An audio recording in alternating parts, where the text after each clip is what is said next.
राधे राधे। बेटी बनकर कौन आती है, पुराणों से मिला एक अविश्वसनीय सत्य। शास्त्रों में कहा गया है पुत्र भाग्य से उत्पन्न होता है, परंतु पुत्री पुण्य से। यानी पुत्र भाग्य से तो उत्पन्न हो सकता है, परंतु पुत्री महान पुण्य कर्मों के फलस्वरूप ही उत्पन्न होती है। लेकिन क्या आपने कभी गहराई से सोचा है कि आपके घर में खेलती हंसती और कभी मासूमियत से मुस्कुराती वह छोटी सी बच्ची आखिर कौन है? वह ऐसा क्यों करती है? क्या उसने आपका ही घर घर क्यों चुना? और सबसे बड़ा प्रश्न, वह आपकी ज़िंदगी में क्यों आई है? लेकिन असली सवाल यह है, बेटी बनकर वास्तव में कौन आती है? माता पिता के जीवन में आज हम इसी रहस्य की गहराई से समझेंगे, शास्त्रों, पुराणों और आध्यात्मिक दृष्टिकोण से। और अंत तक आप इस वीडियो में ज़रूर बने रहिए, क्योंकि अंत में एक ऐसा सत्य आपके सामने आएगा जो आपकी सोच को हमेशा के लिए बदल देगा। समाज में अक्सर कहा जाता है बेटी पराया धन है, लेकिन शास्त्र इस सोच को पूरी तरह गलत बताते हैं। शास्त्र कहते हैं बेटी वह शक्ति है जो एक नहीं दो वंशों को आगे बढ़ाती है। और कई स्थानों पर यह भी वर्णन है कि एक पुण्यवान पुत्री अपने वंश के कई कुलों का उद्धार कर सकती है। सनातन धर्म में एक शब्द आता है शरणानुबंध। इसका अर्थ है इस जीवन में जिससे भी हम मिलते हैं उनसे हमारा कोई ना कोई पिछले जन्म का अधूरा रिश्ता रहता है। और जब कोई आत्मा बेटी बनकर किसी के घर में जन्म लेती है तो सिर्फ एक जन्म नहीं होता, यह कई जन्मों के रिश्तों का परिमाण या परिणाम होता है। पिता के अनुसार बेटी कौन होती है? एक पिता के लिए बेटी सिर्फ एक बच्ची नहीं होती, वह उसकी कमजोरी भी होती है, वह उसकी सबसे बड़ी ताकत भी। लेकिन अगर शास्त्रों और आध्यात्मिक दृष्टिकोण से समझें तो पिता के जीवन में बेटी का महत्व 3 गहरे सत्यों में छुपा है। पहला, बेटी पिता के पुण्यों का फल होती है। शास्त्र कहते हैं यदि किसी पुरुष ने पिछले जन्म में दया की हो, सेवा की हो, स्त्रियों का सम्मान किया हो, तो उसे इस जन्म में एक पवित्र आत्मा बेटी के रूप में मिलती है। इसलिए कहा जाता है बेटी भाग्य नहीं आशीर्वाद होती है। दूसरा, बेटी एक अधूरा रिश्ता पूरा करने आती है। कभी कभी पिछले जन्म में कोई आत्मा पिता के बहुत करीब होती है, वह उसकी माँ, बहन या कोई बहुत प्रिय संबंध हो सकता है। लेकिन जब वह रिश्ता अधूरा रह जाता है तो वही आत्मा इस जन्म में बेटी बनकर लौटती है ताकि वह अधूरा प्रेम पूरा हो सके। तीसरी, बेटी वंश का उद्धार करने वाली आत्मा है। कुछ पुराणों में उल्लेख है कि जब किसी वंश के पूर्वज मोक्ष की प्रतीक्षा कर रहे होते हैं तो उस वंश में एक विशेष आत्मा जन्म लेती है और वह आत्मा अक्सर पुत्री के रूप में आती है, जिसके पुण्य पूरे वंश को ऊंचा उठा सकते हैं। पिता और बेटी का रिश्ता क्यों सबसे खास होता है?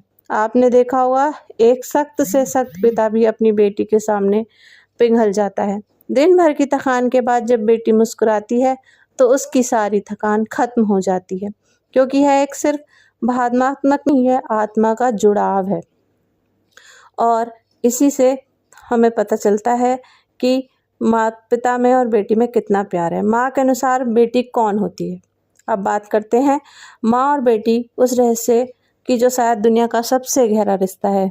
लेकिन अगर आध्यात्मिक दृष्टिकोण से समझे तो माँ के जीवन में बेटी का महत्व 3 गहरे सत्यों में छिपा है। पहला, बेटी माँ की आत्मा का अंश होती है। आध्यात्मिक विज्ञान कहता है कि बेटी केवल एक अलग आत्मा नहीं, वह माँ की आत्मा का प्रतिबिंब होती है। इसलिए वह माँ की तरह सोचती है, वही भावनाएं महसूस करती है और कई बार बिना बोले माँ को समझ जाती है, क्योंकि वह माँ का ही एक हिस्सा होती है। दूसरा, बेटी माँ की अधूरी भावनाओं का उत्तर होती है। कभी कभी एक माँ के जीवन में कुछ इच्छाएं अधूरी रह जाती हैं, प्यार पाने की, समझ जाने की या अपने मन की बात कहने की, और तब ईश्वर उस आत्मा को बेटी बनाकर भेजता है जो उसकी हर भावना को बिना कहे समझ सके। तीसरा, बेटी माँ की सबसे सच्ची मित्र बन जाती है। समय के साथ बेटी सिर्फ बेटी नहीं रहती, वह माँ की सबसे अच्छी दोस्त बन जाती है। वह हर दर्द समझती है, वह हर खुशी साझा करती है और हर कठिन समय में हमेशा उसके साथ खड़ी रहती है। और शायद यही कारण है माँ और बेटी का रिश्ता सिर्फ खून का रिश्ता नहीं होता, यह एक ऐसा जुड़ाव होता है जो दिल से नहीं सीधे आत्मा से जुड़ा होता है। पुराणों में एक अत्यंत सुंदर कथा मिलती है। हिमालय के राजा जिनके पास सब कुछ था, फिर भी उनके हृदय में एक इच्छा थी कि स्वयं देवी उनके घर में पुत्री बनकर जन्म ले। उन्होंने कठोर तपस्या की और उनकी तपस्या से प्रसन्न होकर माता पार्वती ने उनके घर जन्म लिया। अब सोचिए, एक राजा जिसके पास सब कुछ था, वह भी बेटी की कामना कर रहा था। क्योंकि वह जानता था बेटी केवल संतान नहीं बल्कि देवी का स्वरूप होती है। एक गहरा सत्य जो हर माता पिता को जानना चाहिए। हम में से कई लोग सोचते हैं कि बेटी एक जिम्मेदारी है, लेकिन शास्त्र कहते हैं कि बेटी जिम्मेदारी नहीं, वरदान है, और वह आपके घर में इसलिए आई है क्योंकि ईश्वर को आप पर विश्वास था। जब बेटी घर में आती है तो क्या बदलता है?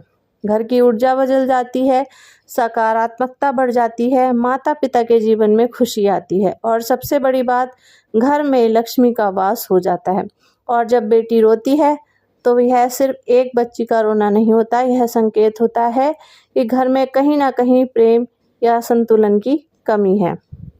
और अंतिम बात, अगर आपके जीवन में भी एक बेटी है तो याद रखिए, आप उसे सिर्फ बड़ा नहीं कर रहे, आप एक दिव्य आत्मा का पालन कर रहे हैं। उसे प्यार दीजिए, उसे सम्मान दीजिए, उसे मजबूत बनाइए, क्योंकि वह आपकी संतान नहीं, आपकी नियति है। सबसे गहरा सत्य, आपकी बेटी आपके पिछले जन्म का रिश्ता है, आपके पुण्यों का फल है और आपकी आत्मा का एक हिस्सा है।